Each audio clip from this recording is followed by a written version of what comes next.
Hello, Seiiti Arata. Do you want to know how to overcome fear once and for all? Well, unfortunately, eliminating fear is impossible because fear is part of human nature itself. And instead of trying to eliminate fear, you have to learn to deal with it. What you need to know is how to act despite fear. Fear is a natural response from our body depending on our perception of certain conditions. Fear is meant to help us. So, how can you act despite fear? You can use the worst case technique. To act despite fear, there is a technique called fear setting. It was a technique popularized by Tim Ferriss from teachings coming from Seneca.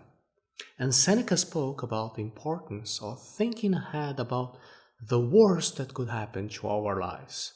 And being clear about your fears is essential to understanding your emotions. And when you gain clarity about your fears, then you can act despite fear. Do you understand? The problem is not that you're afraid. The problem is that you're afraid of situations that you wouldn't need to be afraid of. And this happens when you're not clear enough. We suffer more from the fears that exist only in our minds than the real dangers that life presents us. Just think about the huge amount of problems that you have already faced in your imagination, but that never actually really happened. It is necessary for us to distinguish what you can control and also what is beyond your control and focus only on what you can control. Let's face the fear. You should analyze and describe in detail the worst case scenarios. What are the things you're most afraid of in life? What fears are preventing you from taking action to achieve your biggest goals? Let's reason logically. Faced with a situation that you're afraid of, there are only three possible choices. You can act and fail, you can act and succeed, or you can choose not to act. Let's now continue looking in more detail with these three simple steps. Step number one. What if I act and fail? In this first step, we'll gain clarity about failure in the face of a fearful situation. You should draw three columns on a piece of paper, and then you define in the first column your 10 biggest fears, the 10 worst things that could happen in your life. Okay?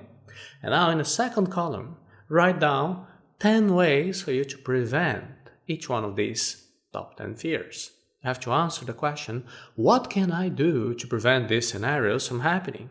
Or at least make them less likely to happen. And then on the third column, you're going to write down 10 ways to fix each one of these 10 fears if they happen. So this, you have to answer in the worst case scenario, if it happens, what can I do to repair the damage? What can I do to make things better? Who can I ask, call for help? I'll give you a practical example. Let's say you're afraid of being unemployed.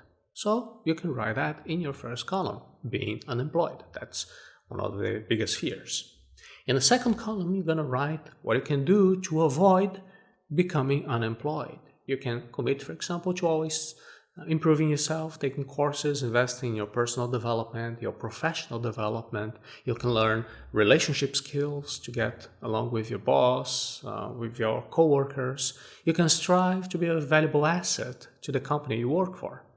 And then what's going to happen in the third column? You're going to write what you need to do if you really become unemployed. You may need to use your emergency reserves while you're getting another job. You may need to send some resumes around. You may need to start your own business or become a freelance. So the most important thing about these worst case scenarios is that it gives you clarity about the world not ending, even if your biggest fears come true. And with this, you can now go to the second step, which is clarity about the scenario of success in the face of fear. So this is step number 2. What if I act and it works? The second step is to answer the question, if I act in spite of fear, what can be the benefits? What if it works? What if it just partially works? This second step gives us clarity about what the benefits can be if we are minimally successful in our attempts to act despite fear. That is, you take action even if you're scared to death. But what happens when things go well? Think hard to answer this question. Ideally, you should spend 10-15 minutes formulating your answer. The first step gives us the clarity about the worst case scenarios. Now, this second step gives us clarity about the bright side, which can be a positive thing if you can start acting, if you wouldn't be afraid.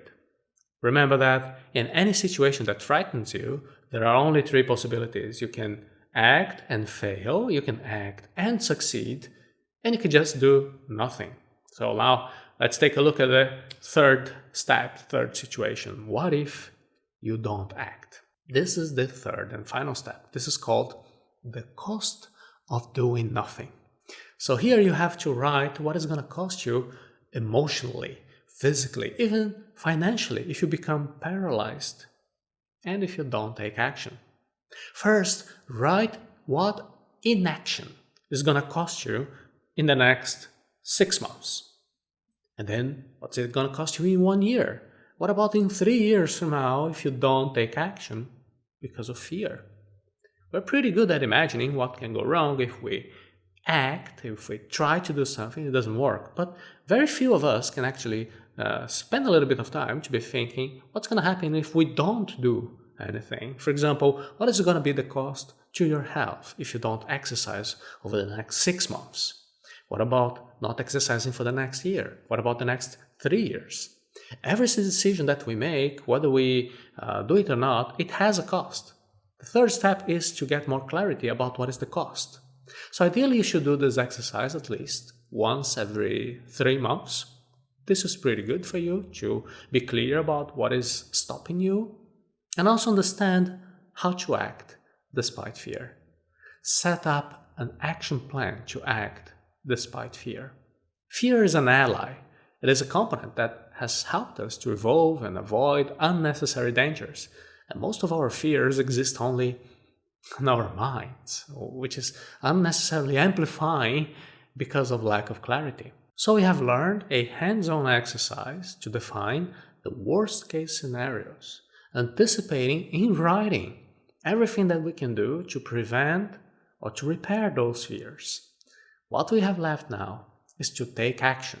And for that, we need a life plan, a plan to have a step-by-step guide to act despite fear. And this life plan must contain everything from your biggest and most abstract dreams to the very practical next step you need to take to make those dreams come true, even if you have to act despite fear. One of the first components of this life plan should be a hierarchical list of your most important personal values. With these values having been defined with clarity, now you're gonna have an easier time acting despite fear. And I have prepared a special Planning Your Life class with techniques on how you can discover your values to clearly analyze the cost of doing nothing, the cost of being paralyzed by fear. And you can watch this special class right now by visiting arata.se/planning your life.